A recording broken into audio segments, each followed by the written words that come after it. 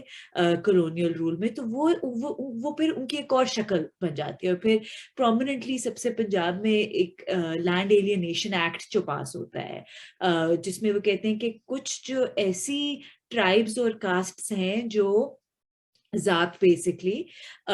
ذات اور قوم جو زمین کے اوپر جن کا حق نہیں ہے، وہ ایگریکلچرل ٹرائبس نہیں ہیں، تو basically they try to stop the process of indebtedness by controlling who can own land and who cannot، تاکہ آپ جو منی لینڈرز تھے ان کے جو لینڈ پاس ہو رہا تھا from agricultural people to money lenders، وہ اس کا پروسیس آپ روک لیں. تو I think actually یہ جو history ہے it has a lot to do with how we understand even what is customary ownership of land. تو ایک تو یہ ہے. دوسری چیز جو مجھے فیسینیٹ کرتی ہے کولونیل پیریڈ کے بارے میں وہ یہ سیٹلڈ اور انسیٹلڈ کی بائنری ہے. یہ ڈسکورس جو ہے یہ پلٹتا ہے based on who is making the argument. I think اسی طرح جو چیزیں سیٹلڈ کرنی تھی اور جو اب انسیٹل ہو رہی ہیں یہ بھی ہم ایک ٹرانسفارمیشن اس میں دیکھتے ہیں، کیونکہ اس پوائنٹ پہ جیسے جو پنجاب کا ہی ابھی میں اگزامپل لوں گی جن کو ہم جنگلی، جو ہم اپنے عام زبان میں جنگلی ٹرم یوز کرتے ہیں، وہ ایکچولی ایک ذات یا قوم کے سے ایسوسیٹڈ ہے. ہماری کافی ساری ڈیروگیٹری ٹرمز اس طرح ہیں جیسے چنگڑ یا اس طرح کچھ. تو جنگلی تھے وہ ایک انسیٹلڈ قوم تھی جو کرمنلائز کی گئی تھی کولونیل اس میں، اور ان کو فورسبلی پھر سیٹل کیا جاتا ہے تاکہ کیونکہ جو لوگ نومیڈک ہیں یا جو موو کر رہے ہیں وہ آبویسلی ایک طرح سے کولونیل اسٹیٹ کو تھریٹن کر رہے تھے، تو ان کو کنٹرول کرنے کے لیے ان کو سیٹل کیا جاتا ہے، ان کو مینیج کیا جاتا ہے. اب ہم دیکھتے ہیں کہ especially with urbanisation and I think ایک اور شفٹ جو آتی ہے where it is no longer agricultural revenue that is the main source. خیر یہ ایکچولی یہ میں اتنا بڑا کلیم نہیں کروں گی، شاید ہے، مجھے یہ نہیں پتا، لیکن کیونکہ کولونیل اسٹیٹ کا مین جو سورس آف ریونیو تھا وہ ایگریکلچرل ریونیو تھا. ایگریکلچر اس کا جو انکلوژر ہے لینڈ کا اور وہ productivity was obviously main incentive. اب ہم اس میں لاب والی کیونکہ ان کو اس پورے پروسیس کی کافی انسائٹ ہے. اب آپ لینڈ کے ساتھ ایک زمین کی ایک اور ریلیشن شپ ہے as a purely as a commodity جو اب لینڈ اسپیکولیشن دیکھ رہے ہو جیسے بحریہ ٹاؤن اور اسپیشلی اربن ایریاز میں، کہ جو زمین ہے وہ خود ایک طرح سے ایک سورس آف ویلیو بن گئی ہے. It can be exchanged on the market, اور وہ خود ایک اسپیکولیٹو، اس کے اندر ایک اسپیکولیٹو فورس ہے جو میرے خیال ہے اب ہم ایک اور طرح کی اس کے اوپر سے ڈسپوزیشن دیکھ رہے. تو آپ you no longer trying to settle people on this land to extract labour from them as a source of revenue, لیکن آپ اب ان کو کیونکہ وہ لینڈ جو ہے وہ خود اتنا ویلیبل ہو گیا ہے، آپ لوگ جو لیبر پرووائڈ کر رہے ہیں شہر کا، بالکل جو لاب والی بات کرتی ہے، جن لوگوں نے شہر بنایا ہے جیسے کچی آبادی جو اسلام آباد میں ہے وہ مطلب پوری منڈی چلاتے ہیں. آپ کا کیا خیال ہے آپ کا کھانا کہاں سے آتا ہے، آپ کی سبزی کہاں سے آتی ہے، آپ کا ڈومیسٹک لیبر کہاں سے آتا ہے، لیکن پھر آپ کہتے ہو کہ وہ لوگ وہاں نہ رہیں. کیوں؟ کیونکہ وہ زمین جو ہے وہ اب خود اتنی ویلیوبل ہو چکی ہے. تو اس میں آئی تھنک یہ ایک ہسٹوریکل شفٹ بھی ہم دیکھتے ہیں، اور اس کے ساتھ ساتھ جو اسٹیٹ کی زمین کے ساتھ ریلیشن شپ ہے وہ بھی شفٹ ہو رہی ہے. میں زی کی بات کو آگے بڑھاتے ہوئے یہ کہوں گی کہ جب ہم کسٹمری لینڈ کی بات کرتے ہیں اور خاص طور پہ زمین کی بات کرتے ہیں، وہاں جہاں پہ زیادہ ترقی نہیں آئی، جہاں پہ کامنز ہیں، تھر کے حساب سے اگر میں بات کروں تو زمین کی جو کیٹیگرائزیشنز ہیں ماحول کے حساب سے یا ایون کسٹمز کے حساب سے، اپنی روایتوں اور اپنی ثقافت کے حساب سے بھی، تو بہت رچ ہے. تو اس میں کیونکہ تھر تو سیمی ایرڈ ڈیزرٹ ہے، وہاں پہ ایگریکلچر پرماننٹ نہیں ہے، تو وہ وہاں پہ تو 2 مہینے 3-4 مہینے ایگریکلچر کرتے ہیں، اور باقی سال جو ہے کچھ اور آپ کی لائیولیہڈ کچھ اور ہوتا. جہاں تک زمین کی بات ہے تو وہاں پہ کلٹیویبل لینڈ ہے جس میں آپ زمین اگا سکتے ہیں، اور جو نہیں ہے اس میں بہت بڑا فرق ہے. اور وہاں پہ کیونکہ لینڈ کا وہ ایک کموڈیفائڈ ایک وہ نہیں ایگزسٹ کرتی تھی، اب تو کرتی ہے لیکن پہلے نہیں کرتی تھی کہ زمین کو کموڈیفائی کرنا ہے. نہیں، زمین ایک کامن گریزنگ لینڈ بھی ہے، گوچر جسے کہتے ہیں، جہاں پہ آپ کے مال مویشی جہاں پہ چرتے ہیں. پھر آپ کی جھنگ، مڑھو یا سیم بھی کہتے ہیں وہاں پہ، جو ایک ولڈرنیس، ایک لش آپ کا ایریا ہے، جہاں سے لوگ اپنی لکڑی یا جو وہاں پہ لوکل ویجیٹیبلز گرو کرتی ہیں، جانوروں کے لیے بھی کرتی ہیں اور انسانوں کے لیے بھی کرتی ہیں. And they are also herbs and medicinal, جو وہاں پہ ہربز ہیں وہاں پہ ان کی ایک میڈیسنل پراپرٹیز بھی ہیں، اور اس طرح سے وہ لوگ یوز کرتے تھے. اور پھر کلونیل لاز کے بعد ایک جو تصور آیا ہے نا، اس میں پھر زمین جا کے پکی ہوئی ہے، جسے پرائیویٹ لینڈ کہتے ہیں. There is this term that tribes use and they say this phrase, زمین موئی مایا ہے. موئی مایا means something which cannot die, something which can be passed on to the next generation. But land also has, after being commodified, land also has a lot of ایک بہت زیادہ پیسے کے حساب سے monetary ایک value بھی ہے، جس میں جن لوگوں کے پاس زمین ہے وہ آپری بارے ہیں، یعنی کہ جن کے پاس زمین ہے وہ خود مختار ہیں، ان میں وہ انفرادیت آ جاتی ہے، اور ان میں پھر وہ ایک ویلیو بھی زیادہ ان سے ایسوسیٹ ہوتی ہے. لیکن ان سب علاقوں میں، جہاں تھر کی بات کریں یا گلگت بلتستان کی بات کریں، تو زمین کموڈیفائڈ کافی بعد میں ہوئی ہے، بہت دیر سے کموڈیفائی ہوئی ہے. اور کیونکہ کموڈیفیکیشن اس طرح سے ایگزسٹ نہیں کرتی تھی، تو انسان نہیں، صرف جو آپ کا ایک ایکولوجیکل رشتہ تھا زمین کے ساتھ، جس میں چرند پرند بھی ہیں اور آپ کے پیڑ پودے بھی ہیں، ان سب کے ساتھ آپ کا ایک رشتہ بنا ہوا تھا، جس میں یہ جسے اینتھروپالوجی میں نیچر اور کلچر کا فرق کہتے ہیں، وہ ایگزسٹ نہیں کرتا تھا. تو اس طرح سے وہ ایک کنٹینیوٹی برقرار تھی. لیکن اب کیونکہ لینڈ کو ماڈیفائی ہو گیا ہے، تو وہاں کے لوکلز بھی اسی طرح سوچتے ہیں. اور مطلب وہاں پہ اگر آپ اسلام کوٹ کی یا مٹھی کی اگر زمین کی یا قیمت کی بات کریں، تو وہ اب اربن ٹرمز میں ڈسکس ہوتی ہے، پہلے نہیں ہوتی تھی. پہلے زمین کی کوئی اس طرح سے کموڈیفائڈ ویلیو ایگزسٹ نہیں کرتی تھی تھر میں، کیونکہ اگر وہ اگائی نہیں جا سکتی تو وہ بیکار ہے. لیکن اب کیونکہ ایک ریسورس جو کموڈیفائیبل ہے، جیسے کول ہے، یا پھر اگر آپ ننگر پارکر میں کارونجر کے ہلز کو دیکھیں، وہاں سے گرینائٹ نکالا جاتا ہے. تو کیونکہ وہ ریسورس اب کموڈیفائیبل ہو سکتا ہے، تو اب وہاں پہ ہم اس زمین کا دام وہ آٹومیٹکلی اسی طرح، جس طرح سے کراچی کی اسپیکولیٹو پراپرٹی کا دام بڑھتا جا رہا ہے، ویسی ہی تھر میں یا گلگت بلتستان ہو گیا، وہاں پہ اس زمین کی قیمت بڑھ رہی ہے. اور اسی میں یہی ہوتا ہے کہ انسان کا جو ایک رشتہ ہے، جو ایک آرگینک ایک ریلیشن شپ ایگزسٹ کرتا ہے زمین کے ساتھ، وہ آہستہ آہستہ ختم ہو رہا ہے، اس طرح سے ایگزسٹ نہیں کر رہا اب جیسے پہلے کرتا تھا. اور یہ رشتہ ہمارا جس طرح سے ریکنفگر ہوا ہے، وہ صرف زمین کے ساتھ نہیں ہوا، وہ ہماری ساری ریسورسز اور ہمارے ساری ایکالوجی کے ساتھ ریکنفگر ہوا ہے، جو کہ بہت افسوس کی بات ہے، کیونکہ ہمارے پاس کوئی ایسی ریگولیٹو باڈی نہیں ہے جس کے پاس ہم جا کے کمپلین کر سکیں کہ ہم کچھ تو بچا سکتے ہیں نا، کچھ بچا لیں شاید ہمارے اپنے لیے، لیکن اس طرح سے کچھ بچ نہیں پا رہا. اور ایک طرح سے میرے خیال ہے ہماری ریسورسز کے ساتھ اور ایک دوسرے کے ساتھ بھی جو ہے نا، یہ رشتہ جو ہے یہ ریکنفگر ہو رہا ہے، جسے پھر سے میں اسلام آباد جیسے شہر کی بھی بات کروں گی جس میں جو اینٹی پور ڈسکورس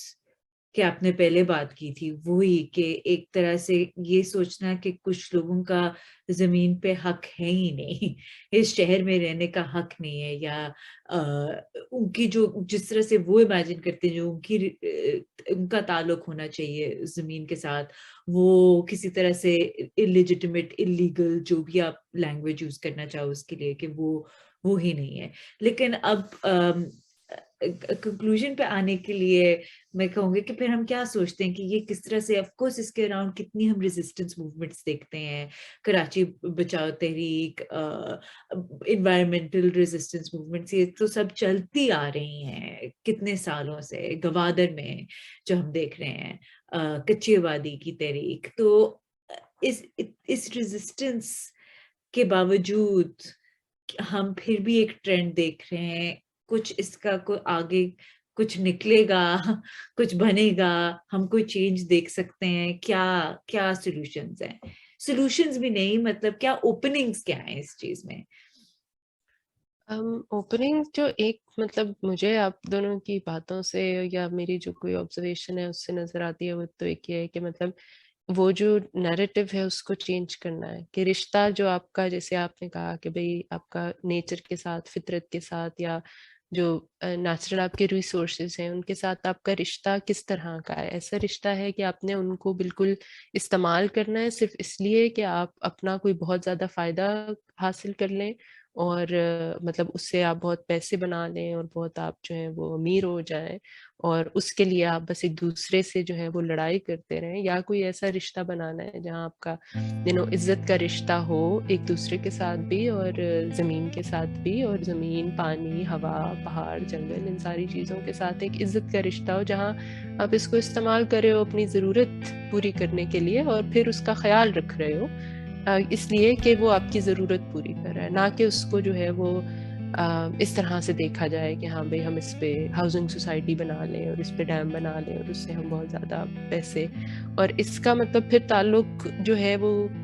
بہت سی چیزوں سے ہے، کہ کیسے ہم اکانومی کو دیکھتے ہیں، کیسے ہم انسان کو دیکھتے ہیں، اور کیسے جو ہے وہ ہم مطلب انسانی حقوق کو کیسے دیکھتے ہیں. اور اس لیے اور اس طرح سے بھی کہ کیا ایک انسان جو ہے just by the virtue of being an individual, a person, a human being, they have certain rights to ان کے کچھ حقوق ہیں